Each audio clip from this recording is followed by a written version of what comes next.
Let me begin with this. You are not broken. I know the pain feels real. The silence, the shame, the nights where your chest feels like it could cave in from holding everything. But that pain, it doesn't mean you are damaged goods. It means you are human. It means you have survived. And that matters. But somewhere along the way, you were handed a mirror.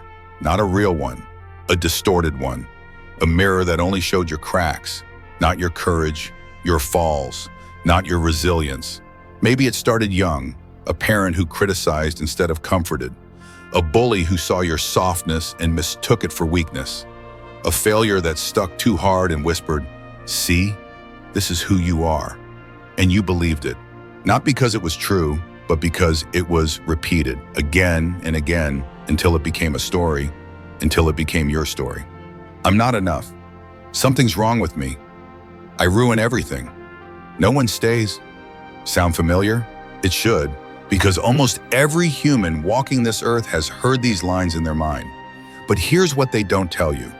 Those thoughts aren't facts. They're echoes. Echoes of hurt, echoes of unmet needs, echoes of moments that shaped your perception but never told your full truth. And this is why that matters. When you believe you're broken, you stop building. When you believe you're defective, you stop dreaming. You settle. You hide. You silence your voice before the world ever gets the chance to hear it. But listen carefully. You are not broken. You are bruised, perhaps. Scarred? Absolutely. But scars aren't signs of destruction. They are signs of healing.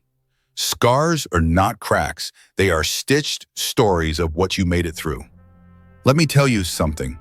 Pain can shape you, but it never gets to define you. You've been writing a story based on a lie that your worth is dependent on perfection, a lie that your messiness makes you unlovable, a lie that says, unless you're always strong, you're not worthy. And if no one has ever said this to you before, let me be the first. That story is wrong. That mirror was cracked long before you looked into it. It showed a version of you that only highlighted what was missing, never what was possible. So what does this mean for you? It means the identity of broken isn't yours. It was handed to you. And just like it was given, it can be returned. You don't have to carry that anymore. You don't have to shrink into that frame. You are not too late, not too far gone, not too flawed to change. The very fact that you're listening right now proves you're still searching, still reaching, still alive. And anyone who's still alive, still breathing, still hoping, is not broken. So let me ask you, if broken is a story you were told or told yourself, isn't it time to tear up that old script? The truth is you are whole, and within that wholeness lies a power you forgot you had. Let's call it what it really is: your agency, your voice, your choice, your ability to respond, to shift, to rebuild. Your inherent worth. This isn't about faking strength. This is about reclaiming what was always yours, but got buried under fear, shame, and survival. So let's go there. How do you reclaim your power? First, acknowledge where you gave it away. Not to blame yourself, but to recognize the pattern. Think back. How many times did you stay silent when you wanted to speak? Say yes when your gut screamed no. Try to be perfect so people would stay. Each time, a little piece of you was handed over to please, to protect, to survive. But survival isn't the same as living. And now it's time to live. Second, identify moments when you did exercise power, even if they felt small, even if no one else noticed. That time you said, "I need help." That day you got out of bed despite everything in you saying don't. That moment you whispered, "I deserve more." That's power. And here's why this matters. Power isn't something you find. It's something you stop surrendering. It's not given to you. You claim it, you speak it, you stand in it. Now let's get practical. Every day practice small acts of self-ownership. Try these. I choose to rest.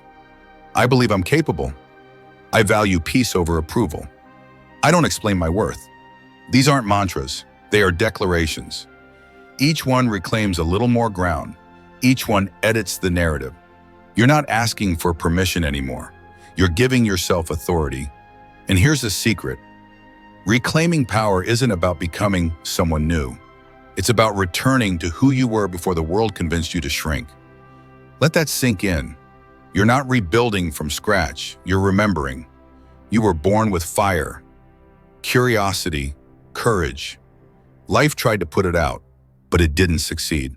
Because here you are, still here, still reaching, still trying. And that alone is evidence of power. So now, with this power back in your hands, what story are you finally ready to write? The first draft of your new story is written. Now, how do you live it? You live it by becoming the author, not the victim, not the background character, not the echo of someone else's opinion, the author. So let's get practical. Let's rewrite the story. First, we start with an audit. Yes, a real, honest review of the story you have been carrying. What are the beliefs that run the show? The quiet whispers that speak up before you do? Write them down. Seriously, pause and write. I always fail. I'm not lovable. I'll never be enough. No one truly sees me. Get them out of your head and onto the page, because once they're out in the open, you can question them. And that leads us to step 2, challenge the evidence. Is it fact or interpretation? Let's take one. I always fail. Is that always true? What about the times you kept going when it was hard? What about the lessons you learned? What about the strength you found afterward? Failure isn't a period, it's a comma. You get to finish the sentence. Another one. I'm not lovable. Where did that come from? A relationship that ended? A parent who couldn't express love? That's not a measure of your worth. That's a reflection of their capacity. You are not the absence you experienced. You are not the wound you carry. So what does this mean for you? It means you are allowed to question what you have accepted. You are allowed to challenge the script. Now, step 3, draft the new chapter. You don't have to rewrite your whole life overnight. Start small, start true. Take the old belief and flip it. Old, I'm not enough. New, I am worthy now, not when I arrive. Old, I always ruin things. New, I'm learning, I'm growing, I'm showing up. Old, I have to earn love. New, love is something I give and receive freely, not prove. This isn't delusion, it's direction. Every belief is a seed. Plant what you want to grow, and this is where it gets powerful. You can find supporting characters and plot points in your life. Think of the people who believed in you. Even if it was just one teacher, one friend, one stranger who smiled when you needed it. Think of the moments you were strong, not loud strong, quiet strong, the strength to keep showing up, to care, to feel.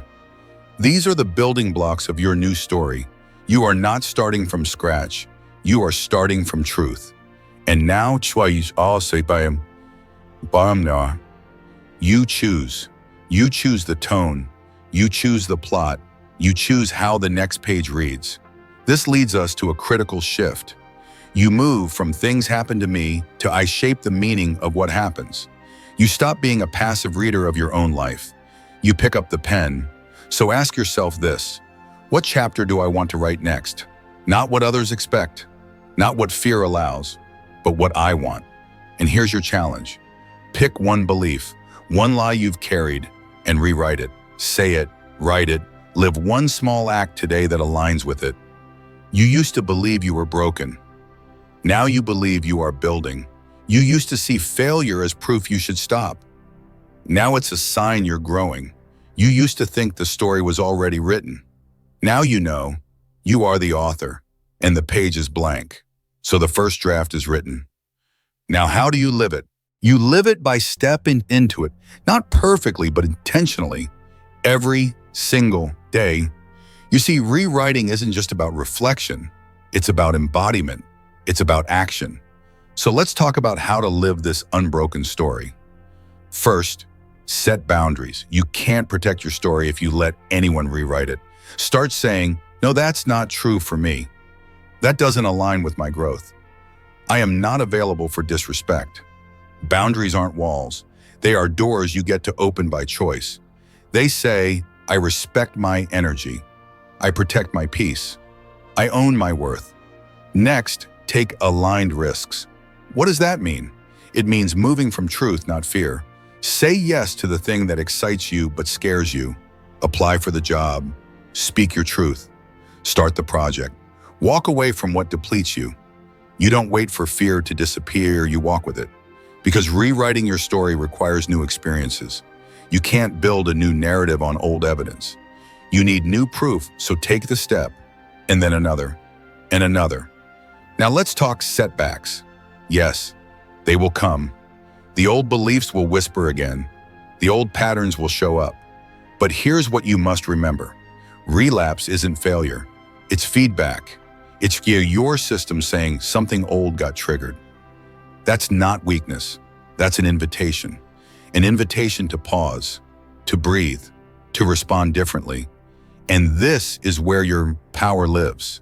Not in never slipping, but in always returning to truth, to worth, to authorship.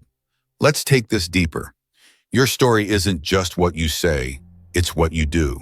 So when the day gets loud, the doubt gets strong, and the pressure creeps in, anchor yourself. Ask, what does the unbroken version of me choose right now?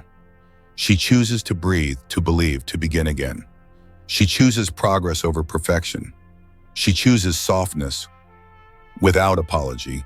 She chooses boundaries without guilt. And over time, it becomes who you are. You stop performing a new story. You start living it. This story is real. It's yours, it's raw, and it's powerful. And it ends like this. You are not broken. You never were. You were becoming. Now you are becoming bold, unapologetic, true. So here is your declaration. Close the book on broken. Your power is reclaimed. Your pen is in hand. This chapter isn't about fixing. It's about flying. Write boldly. Live wholly. Start now.